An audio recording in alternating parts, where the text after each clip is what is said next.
Kapag may iniibig na ang iyong anak, darating ang araw na ang dating munting kamay na mahigpit na humahawak sa iyo ay bibitaw upang hawakan ang kamay ng iba.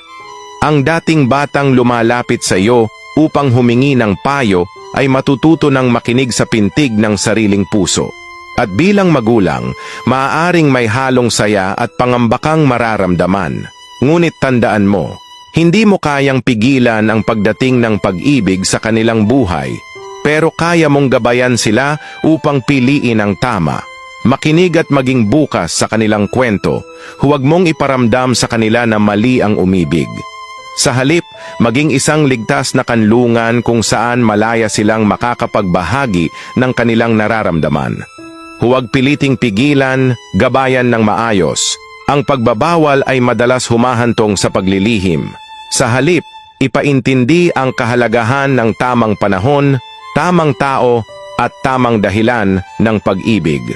Turuan sila ng tunay na kahulugan ng pag-ibig.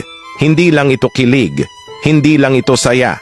Ang tunay na pagmamahal ay may kasamang respeto, pananagutan, at pagpapahalaga sa isa't isa. Ipanalangin sila.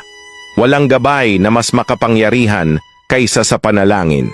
Ipagdasal mo na makatagpo sila ng taong tunay na magpapahalaga at magmamahal sa kanila ng wasto.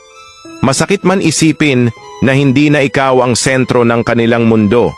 Tandaan mong hindi nawawala ang iyong halaga bilang magulang.